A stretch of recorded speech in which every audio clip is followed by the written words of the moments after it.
좌우에 계신 분들에게 인사하시겠습니다. 하나님이 당신을 지극히 사랑하십니다. 아멘. 아멘. 하나님이 저와 여러분을 지극히 사랑하신 줄로 믿습니다. 그래서 예수님이 죽으셨고 부활하셨고 우리를 부활시키신 줄로 믿습니다. 오늘 하나님께서 주시는 그 음성을 함께 듣겠습니다. 은혜 받으실 하나님 말씀은 마가복음 16장 1절부터 7절까지 말씀 되겠습니다. 마가복음 16장 1절부터 7절까지 말씀입니다.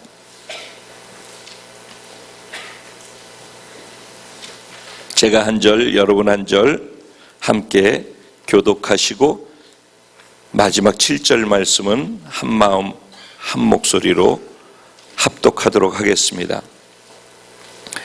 제가 먼저 시작합니다. 안식일이 지남에 막달라 마리아와 야고보의 어머니 마리아와 또 살로메가 가서 예수께 바르기 위하여 향품을 사다 두었다가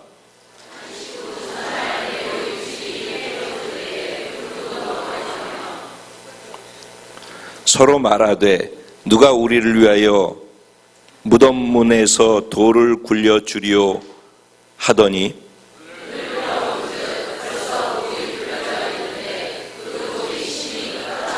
무덤에 들어가서 흰옷을 입은 한 청년이 우편에 앉은 것을 보고 놀라매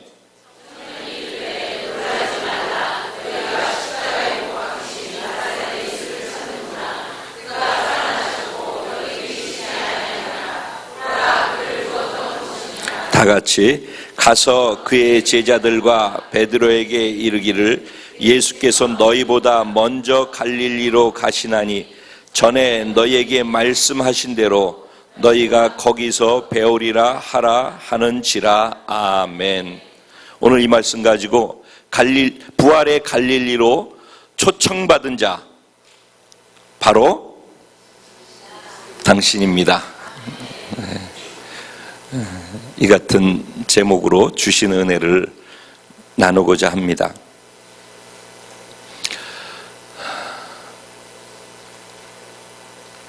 어제 9시 뉴스를 잠깐 봤는데 첫 번째 나오는 소식이 전국에 꽃으로 만개되어져 사람들이 모두 나와서 그 좋은 날씨를 즐기고 기뻐하고 그러는 모습을 방송으로 일면에 걸었더라고요. 이곳에서는 많이 비가 왔죠.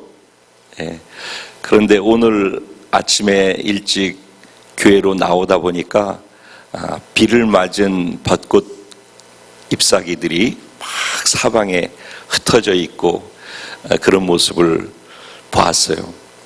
그리고 진짜 봄이 왔구나, 봄이구나, 그렇게 생각을 했습니다.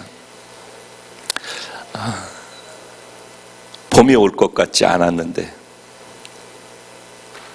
겨울은 춥기만 하고 계속해서 눈이 오고 온통 사방 눈으로 덮여 있고 저 추운 쪽에서는 뭐 1m 이상 쌓였다라고 해서 또 난리가 나기도 하고 그러는데도 불구하고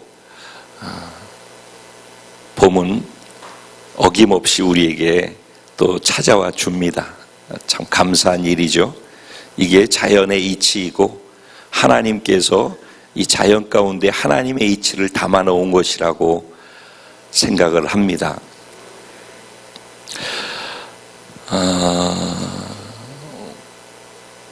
지난 주일 우리 말씀의 제목이 무엇이었었죠?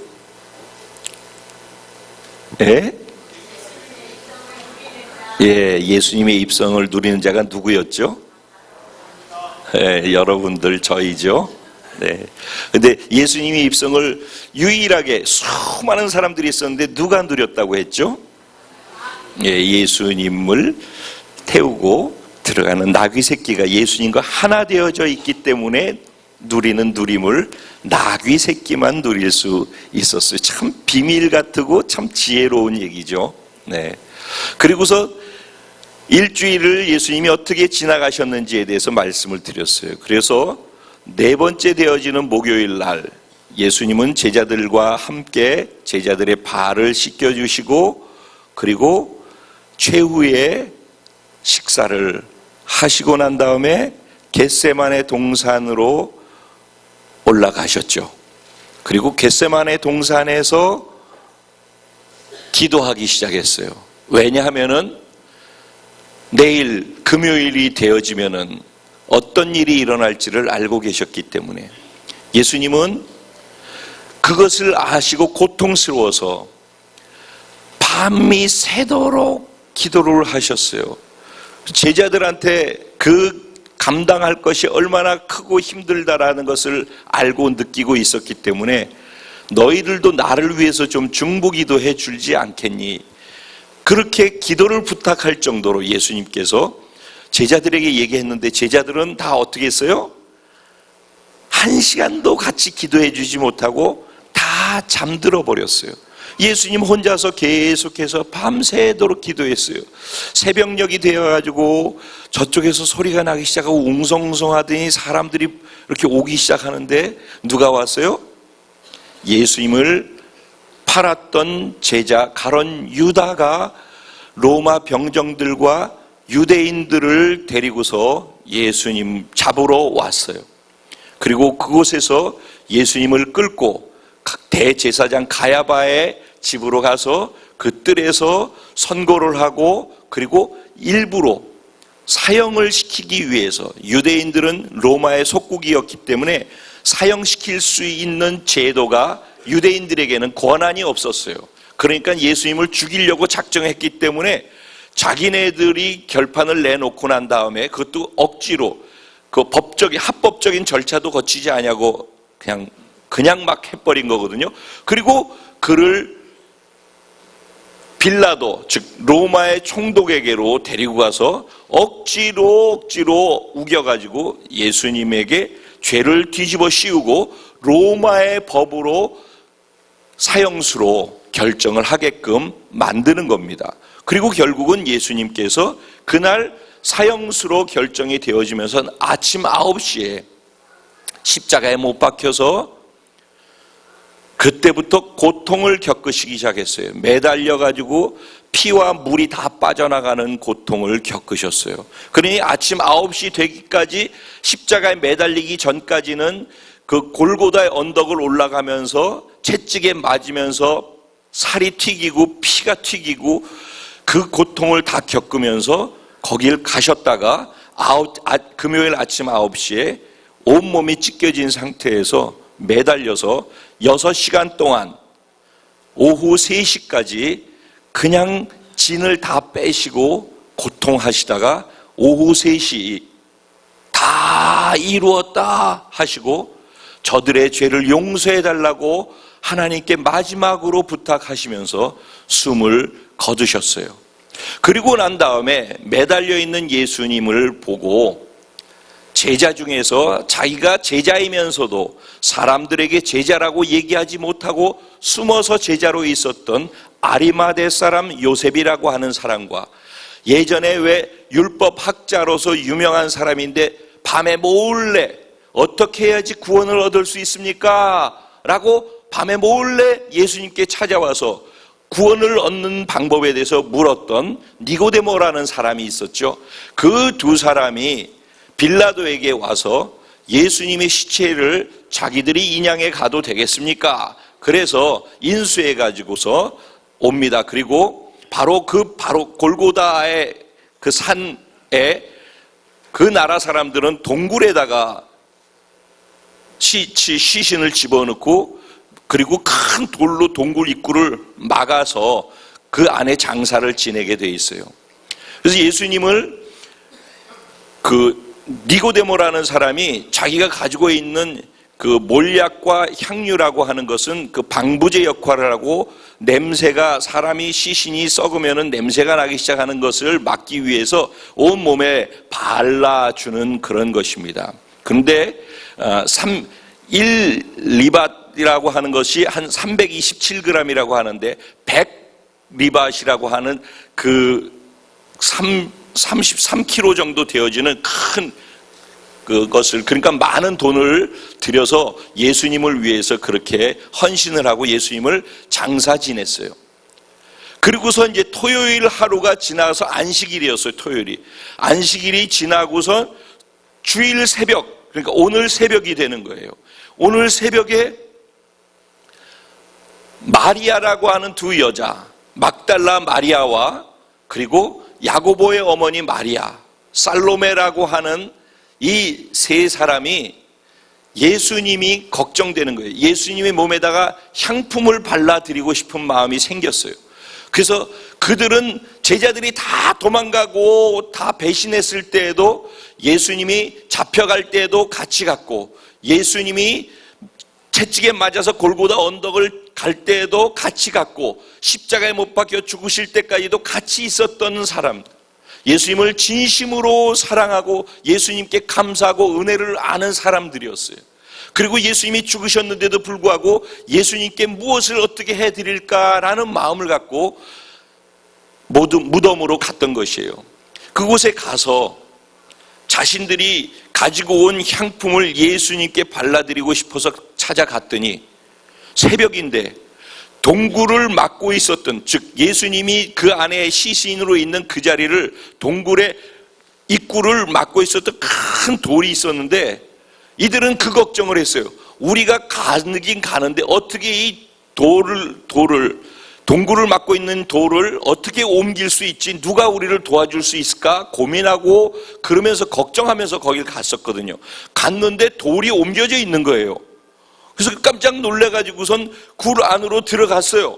들어갔더니 예수님은 그곳에 안 계시고, 예수님을 둘둘둘 말아놨던 세마포, 하얀 세마포는 그대로 싹 가라앉아가지고 거기 흰 것이 있고, 그 안에 있던 예수님은 없어졌고, 거기에 천사가, 여기선 청년이라고 했는데 주의 천사가 그 자리에 앉아 있는 거예요.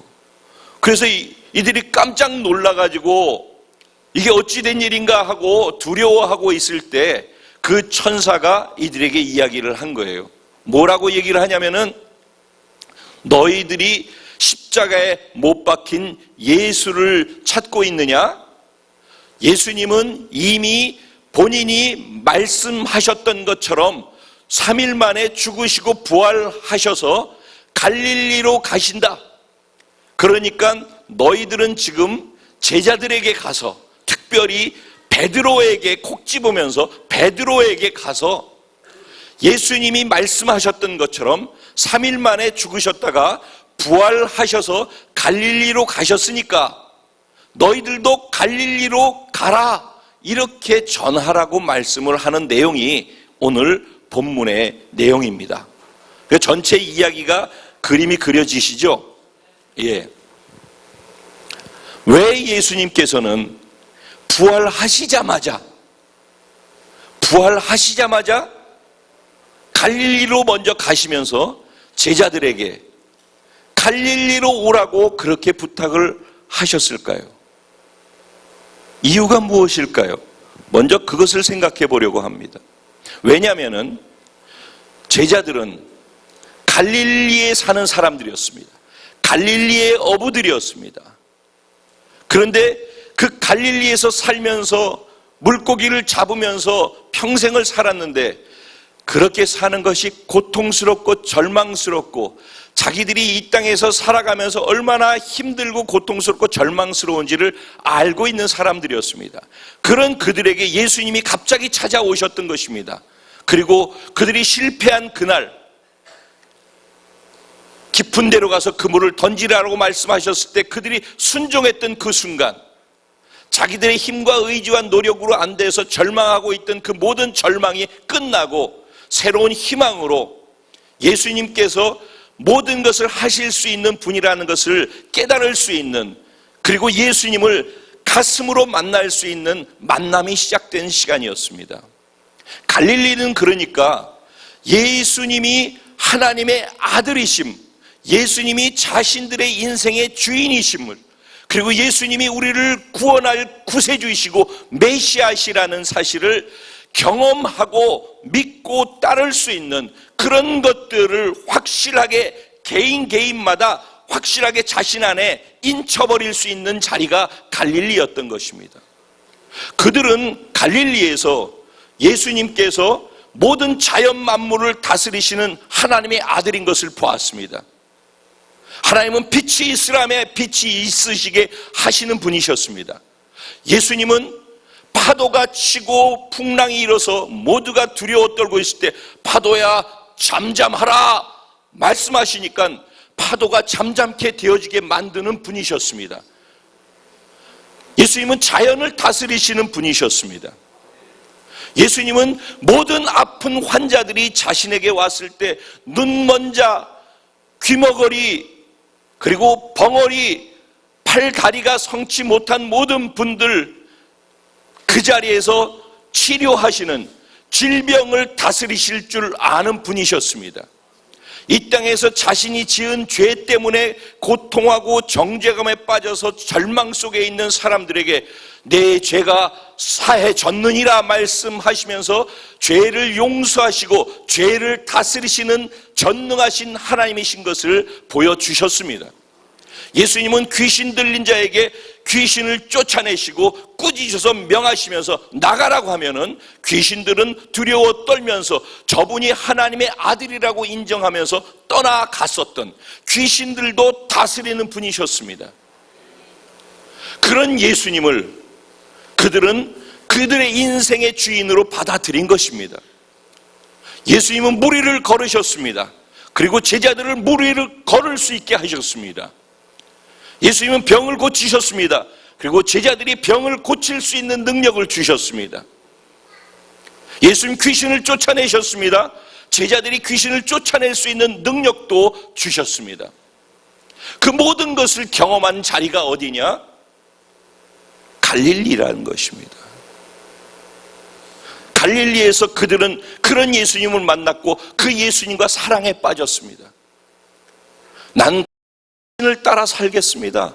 내가 가지고 있는 건, 내가 벌은 건, 내가 잡은 모든 물고기와 내가 먹고 살아야 될 수단이 되는 모든 배도 다 버려두고 이제부터는 당신을 쫓겠습니다.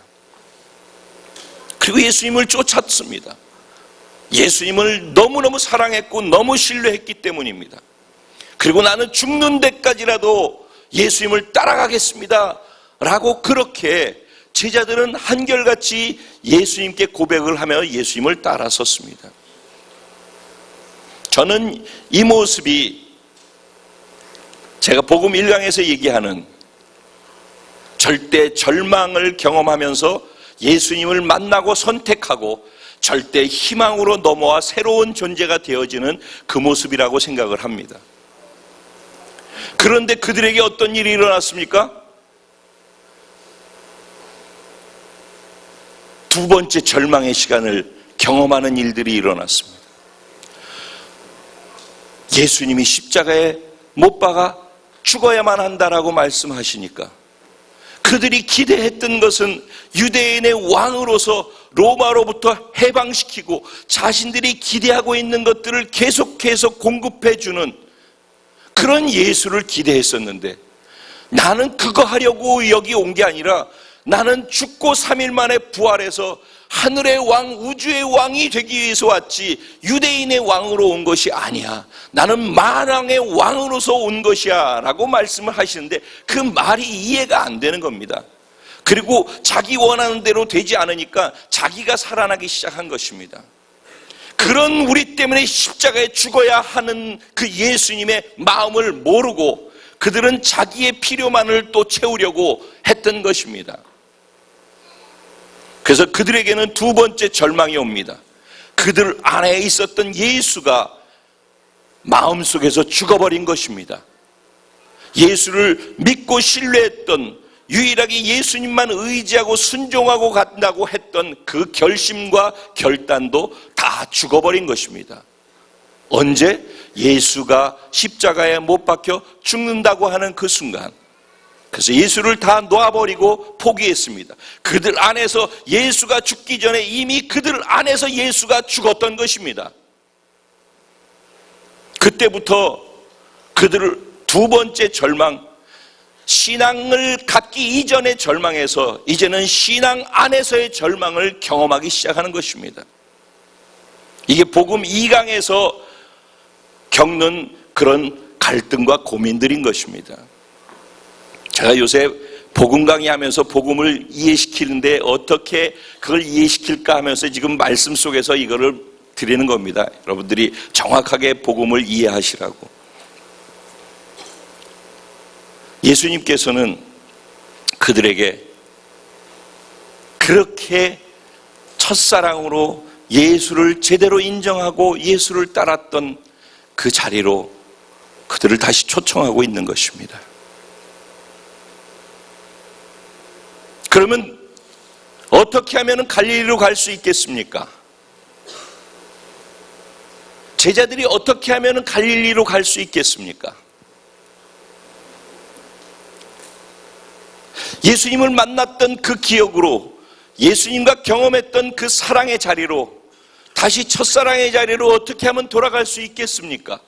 그렇게 예수님을 배신하고 예수님을 철저하게 부인하고 예수를 자기 마음속에 지워버리고 죽여버린 그들이 어떻게 다시 그 예수 갈릴리로 돌아갈 수 있겠느냐 말입니다. 자신들이 그렇게 한 것을 자신들 스스로가 알고 있기 때문에 그 자리로 돌아가기가 어려운 것입니다. 그래서 예수님께서 제자들을 그곳으로 오라고 초청하시면서 그 중에 콕 집어서 베드로에게 이것을 따로 얘기를 해주라고 얘기했던 것입니다. 왜? 가장 큰 죄책감과 정죄감, 스스로를 자책하는 것이 가장 큰 사람이 베드로였기 때문입니다. 가장 갈릴리 예수님을 다시 만나는 것이 두렵고 그곳으로 가기 어려웠던 사람이 베드로였던 것입니다. 그 베드로에게도 갈릴리로 내가 먼저 가니까 갈릴리로 오라고 해라 라고 전하라는 얘기입니다. 어떻게 하면 갈릴리로 갈 수 있습니까? 아주 간단합니다. 그냥 가면 되는 것입니다. 진짜로 이 이야기가 너무 허탈하고 너무 쉽죠. 우리가 이렇게 간단한 것을 우리 스스로가 여러 가지 많은 생각을 가지고서 우리 스스로 힘들어하고 복잡하고 어렵다라고 얘기하는 것입니다. 결국 내가 있기 때문에 어려운 것입니다. 근데 예수님 뭐라고 그러시냐면은 그냥 갈릴리로 와 라고 갈릴리에서 그들을 부르고 계신 것입니다. 그리고 기다리고 계신 것입니다. 베드로 괜찮어. 괜찮다는 것입니다. 네가 어떤 잘못을 했든 네가 지금 어떤 상태이든 괜찮다는 것입니다. 네가 그것 때문에 고민하고 갈등하는 것이 내가 더 안타깝고 더 고통스럽다. 그냥 와. 그냥 네가 할 수 있는 게 아무것도 없어. 그래서 내가 너를 죽였고 너를 내 생명으로 다시 태어나게 한 거야. 네가 할 수 있는 건 없다니까 그냥 와. 그냥 예수님은 갈릴리에서 기다리고 계신 것입니다. 간절하게 그들이 오기를, 목말라 하면서 그들이 오기를 기다리고 있는 것입니다. 다시 처음에 그 자리에서 다시 경험하는 그 경험을 다시 시키고 싶어서, 다시 그 자리에서 회복시켜주고 싶어서 그냥 거기로 오라는 것입니다. 어떤 조건도 없다는 것입니다. 우리가 할 수 없는 것이기 때문에 그분이 해놓으시고 그냥 받아들이고 오라는 것입니다. 무엇과 같습니까? 누가복음 15장에 보면은 탕자의 비유가 나오고 탕자의 아버지의 모습이 거기 나옵니다. 아버지, 내가 아버지 밑에서 이렇게 일하고 수고했으니까 아버님이 돌아가시고 난 다음에 내가 유산을 받아야 되겠지만 어차피 줄 유산인데 미리 주십시오. 내가 그거 가지고 나가서 한번 열심히 해서 성공하고 그리고 멋진게 한번 보여드리겠습니다. 그리고 유산을 받고 떠나가가지고 그거 가지고 맨날 술집에 가서 술 마시고 놀고 지 멋대로 그 돈 다 써가지고 나중에 돈이 하나도 없게 되어지자 나중에는 남의 집에서 노예로서 일하게 되어졌습니다. 돼지를 치면서 살았습니다. 돼지들이 먹는 먹이를 먹으면서 살았습니다. 그러면서 아버지를 그리워하기 시작합니다. 아, 내 아버지 집에는 일하는 사람들도 이거보다는 더 낫게 사는데 아버지 집을 그리워하고 아버지를 그리워합니다. 그런데 그 마음속에 아버지가 이런 나를 받아줄까? 아버지가 내가 그렇게 마음 상하게 하고 아버지를 떠나고 아버지 재산 다 달라고 하고 나 혼자 나와서 돈 다 탕진을 해버리고 이렇게 다 망해서 쫄딱 망한 상태로 가는데 아버지 마음 상하게 했고 모든 걸 다 잃어버렸는데 이 모습으로 아버지께 가면 아버지가 받아줄 수 있을까? 이런 고민이 아버지께 가지 못하게 만드는 것입니다. 그러다가 그가 어떤 고민 가운데에서 무슨 생각을 했습니까? 그래, 아버지가 받아주지 않을지라도 그럼 내가 아들로서가 아니라 아버지 집에 종으로서라도 들어가서 일꾼이라도 하면은 이곳에서 먹는 것보다는 좀 낫겠지라고 생각하고 그럼 내가 아버지 집으로 가야지 생각하고 아버지께 갔더니 아버지가 어떻게 합니까? 저 먼 발치에서 얼굴도 잘 보이지 않는 그 자리에서 아버지는 늘 기다리고 계시다가 오는 모습을 보고 신발도 신지 않은 채 달려나가서 그 아들을 품에 안으면서 내 아들아, 내가 너를 얼마나 기다렸는지 아느냐. 그리고 종들에게 사람들한테 다 얘기해서 우리 집에서 잔치를 열어라. 내가 기다렸던 죽은 것 같은 내 아들이 다시 살아 돌아왔으니 잔치를 열어라. 그리고 목욕을 시키고 깨끗하게 하고 제일 좋은 옷을 입히고 그리고 가락지를 끼워줘라. 반지를, 즉 내 아들인 것을 상징하는 그 아들에게 물려주는 자식의 권세를 여기 가락지로서 끼워줘서 다시 확인시켜 주는 것입니다. 그리고 새신을 신겨주는 것입니다. 그리고 원래 아들의 자리로 그를 세워주고 그리고 존귀하게 살아가게끔 그냥 만들어 주시는 것입니다.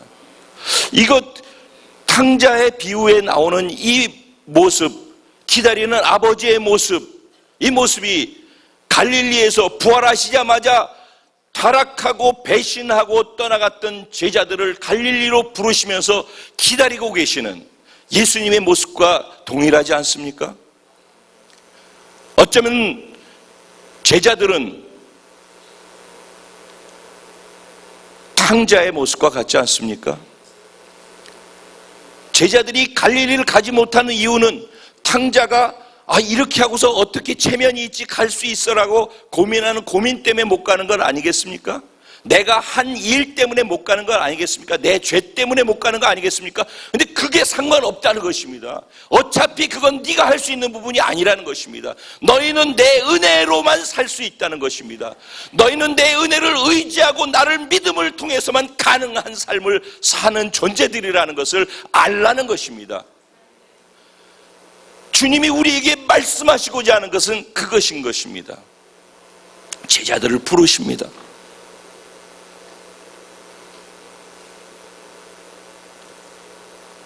제자들에게 신앙의 겨울이 왔습니다. 어떻게 하면 봄이 다시 올 수 있습니까? 갈릴리로 돌아가면 다시 봄을 맞는 것입니다. 그럼 갈릴리가 무엇입니까? 무엇이 갈릴리입니까?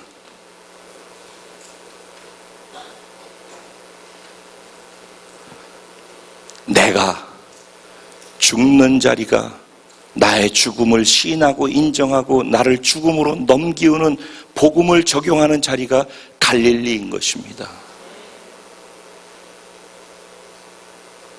내가 나의 옛사람이 살아났기 때문에 예수의 사람이 죽음이 되어지고 내 옛사람이 죽음으로 넘겨지면 그 순간 예수님이 부활하심으로 내 안에 다시 살아나는 것입니다. 무엇으로 가능합니까? 믿음으로 가능한 것입니다. 한 가지 중요한 것 잊지 마십시오. 이들이 지금 있는 자리가 어디입니까? 예루살렘에 있습니다. 이들은 예루살렘에서 갈릴리까지는 160km 정도 된다고 합니다. 그러면 사람들은 어떻게 생각하냐면, 아니 어차피 부활하셔서 예수님도 거기까지 가셔야 되는데 여기서 그냥 만나지 왜 갈릴리로 오라고 합니까? 어차피 만날 거 여기서 만나주시면 되지 160km나 굳이 가야 됩니까? 이렇게 생각할 수 있지 않습니까? 어쩌면 이런 것들이 갈릴리로 가기 어렵게 만든 요소가 될 수도 있습니다. 그래서 갈릴리로 가는 것이 어려운 것입니다. 그런데 그 갈릴리는 내가 내 생각을 비우고 내 감정을 비우고 내 의지를 비우고 예수님의 생각을 다시 세우고 예수님의 감정을 다시 받아들이고 예수님의 의지를 내가 취해서 그것을 믿음으로 움직이는 그 순간 160km가 순간 이동이 되어지는 바로 놀라운 일이 일어나는 순간이라는 것입니다. 이게 믿음으로 가능하라는 것입니다. 예루살렘에서 갈릴리는 160km지만은 우리가 믿음으로 받아들일 때 한순간에 그렇게 된다는 것입니다. 즉 내가 예수님과 함께 죽어야지 갈릴리로 가는 것인데 그곳이 갈릴리인데 내 죽음은 뭐 이것도 있고 저것도 있고 이래서 힘들고 저래서 힘들고 이런 게 문제가 되고 저런 게 문제가 되고 그 다 내 생각인 것입니다. 내가 가지고 있었던 고정관념인 것입니다. 내가 두려워하는 것, 이런 일이 일어나면 어떡하지라고 하는 것, 이렇게 해야지 내가 잘 살 수 있는데 하는 것, 그런 것들인 것입니다. 그런데 그런 것들을 의지하고 살다가 절망스러워서 예수님을 선택해 놓고서도 예수를 선택하고 믿고 구원받아 예수님만 믿고 의지하며 산다라고 하면서 시작한 걸음이 또 시작해서 걷다 보면은 예수님은 없어지고 구원만 받은 존재로서만 자기를 인식하고 살아가는 방식은 좌절할 수밖에 없도록 했었던 그 과거의 형식을 그대로 답습해서 그 모습으로 산다는 것입니다. 그런 순간에 예수님은 내 안에서 죽는 것과 같은 것이고 내가 부활하면은 내가 살아나면은 옛사람이 살아나면은 내 생각이 내 과거의 습관이 내가 교만이 내가 가지고 있는 미움이 내가 가지고 있는 그 아픈 추억들이 다시 다 되살아나는 순간 내 교만이 되살아나는 순간 예수님은 죽은 것처럼 돼버립니다. 하지만은 그런 내가 부인되어지고 내가 믿음으로 그것을 죽었다라고 그냥 단순하게 믿음은 너무 단순한 겁니다. 구원의 순간이 단순하지 않습니까? 여러분 예수 믿으세요. 그래서 예수님을 내가 선택하는 그 순간 곧바로 구원이지 않습니까? 그 구원 받는데 엄청나게 많은 시간이 걸리거나 그런 게 아니지 않습니까? 믿음으로 내 의지적인 선택으로 한순간에 이쪽에서 이쪽으로 넘어오는 거 아닙니까? 그게 믿음 아니겠습니까? 맞습니까? 그게 순간 이동이라는 겁니다. 육체 공동체에서 영의 공동체로 순간 이동해버리는 것이라는 것이.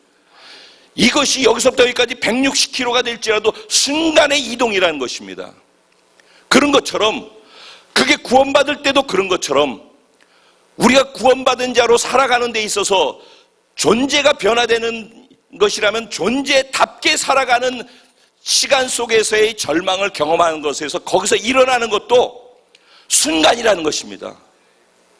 갈릴리로 가는 것도 순간이라는 것입니다. 믿음으로 가는 것이라는 겁니다. 신앙생활은 그러니까 믿음으로 시작해서 믿음으로 또 나아가는 것입니다.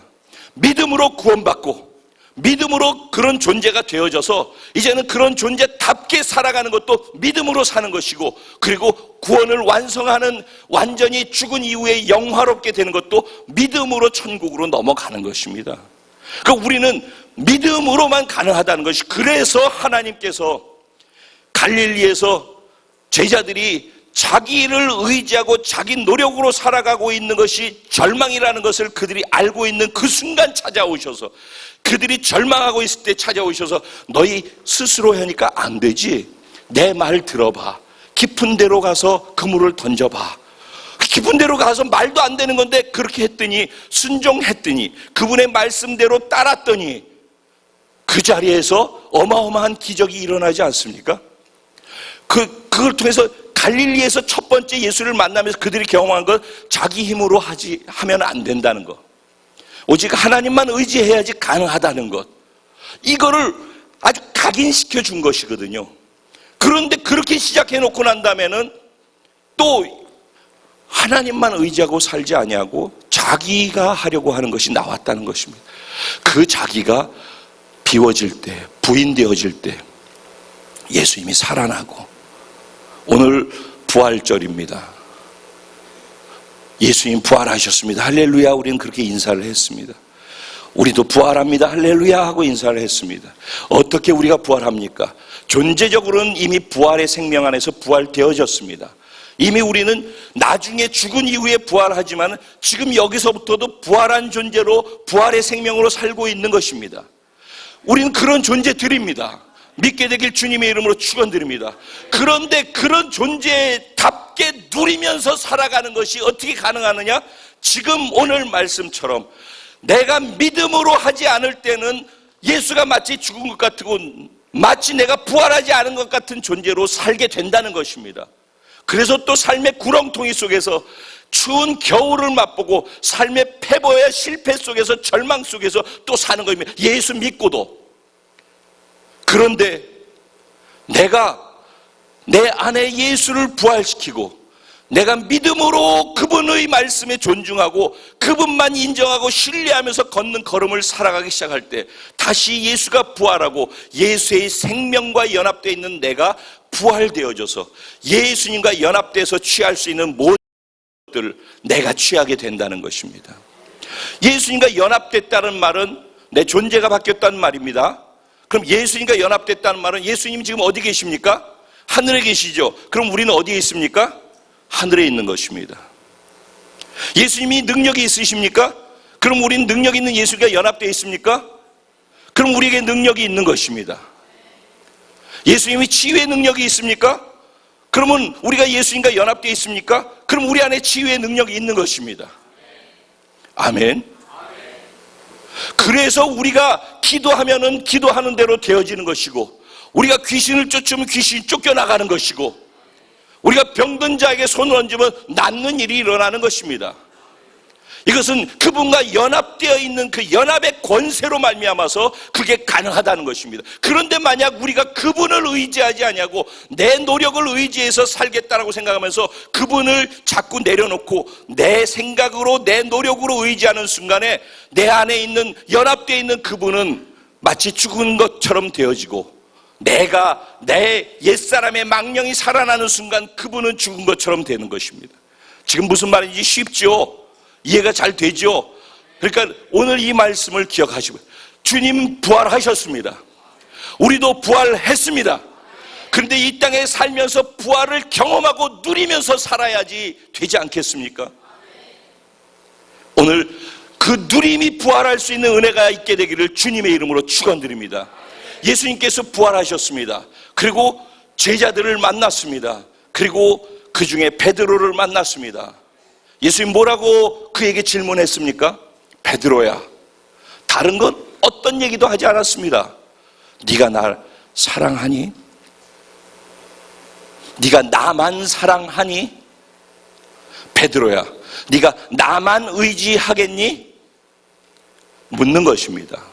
오늘 부활하신 예수님이 여러분을 부활을 경험케 해주기 원하고 계십니다. 오늘 예수님께서 제자들과 베드로에게 물었던 것처럼 저와 여러분에게 지금 이 시간 묻습니다. 얘들아, 너희는 나만 사랑하니? 이 질문에 여러분 스스로 답하시기 바랍니다. 얘들아, 너희는 나만 사랑하니?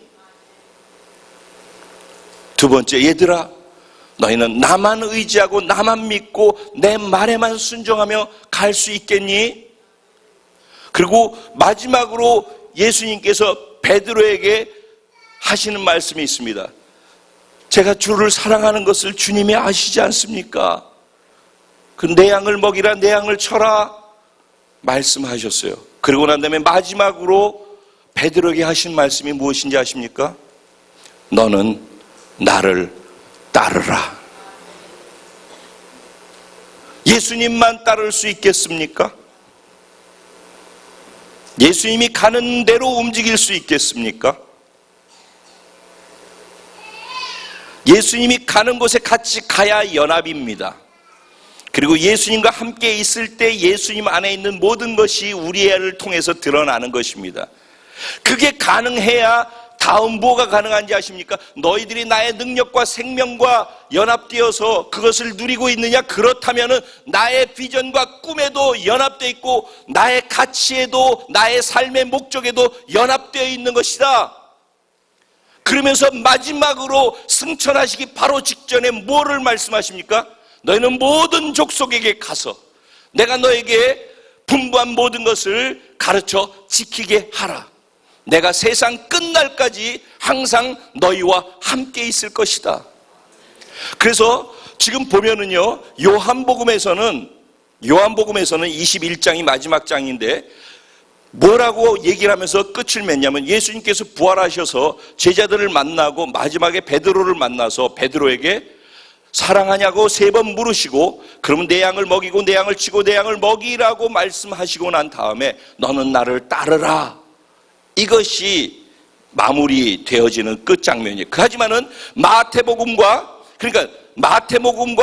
마가복음, 오늘 마가복음과 그리고 누가복음에서는 다 무엇으로 끝나냐면 예수님이 부활하시고 난 다음에 제자들을 만나고 난 다음에 마지막으로 말씀하신 것, 그들에게 갈릴리로 와서 예수님을 다시 만나고 사랑을 회복하고 진정 그들이 예수님을 사랑한다라는 것이 확인되어졌을 때 그들에게 말씀하신 것은 예수님이 이 땅에서 하시고 싶어 했던 것, 마무리 짓고 싶은 것, 모든 족속이 복음을 듣게 하는 것이었어요. 그래서 마가복음 16장에도 너희는 온 천하에 다니며 만민에게 복음을 전파하라 라고 말씀하신 것이에요. 마태복음 28장에도 마지막에 대위임령이라고 하는 그 말씀하셨죠. 누가복음에서도 같은 말씀을 하셨어요. 그러니까 무슨 얘기냐? 예수님께서는 제자들을 갈릴리로 부르셔서 다시 회복시키고 난 다음에 예수님과 연합됨 안에서 누릴 수 있는 모든 것들을 누릴 수 있도록 해주시면서 이제는 그 누림을 가지고 세상으로 나가서 세상을 정복하고 다스리는 자로 살라는 것입니다. 우리가 진정으로 예수의 부활에 연합돼서 오늘 부활한 것이 맞다면은, 그리고 그 부활을 누릴 수 있게 되기를 주님 바라시면서 그 부활을 진정으로 누린다면은 이제는 내가 원하는 그것을 너희의 삶의 목적을 두고 함께 연합해서 살자, 가자는 얘기입니다. 이게 나를 따르라고 하시는 말씀, 요한복음 안에 담겨있는 말씀인 것입니다. 오늘 말씀을 정리합니다. 예수님이 십자가에 죽으셨습니다. 예수님이 십자가에 죽기 전에 제자들 마음속에서 이미 예수가 죽었습니다. 예수가 죽었기 때문에 그들의 삶에 신앙의 겨울이 온 것이 아니라 예수가 살아있을 때 그들 안에 이미 예수가 죽었기 때문에 미리 죽기도 전에 신앙의 겨울이 왔던 것입니다.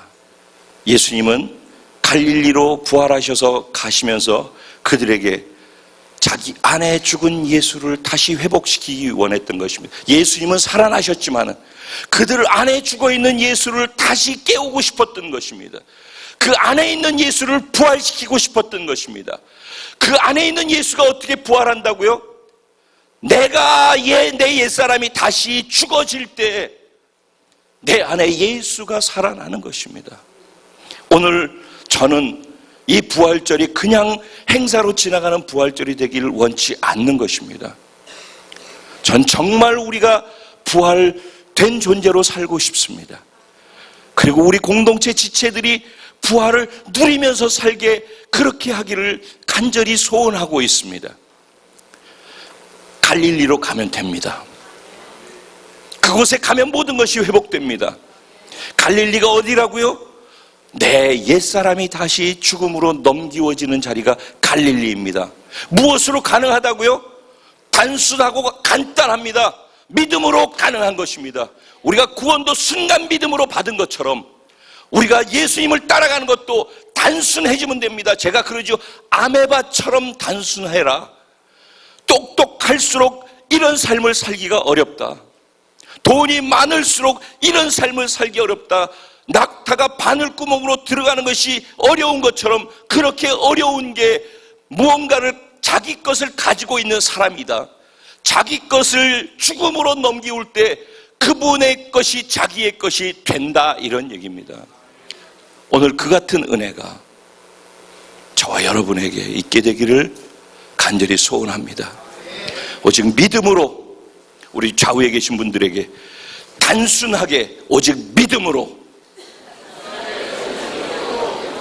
아멘. 제가 우리 인간의 최소 단위의 세포가 무엇이죠? 아메바, 최소 단위 아메바처럼 단순하지 않은, 제가 그런 표현을 쓰죠.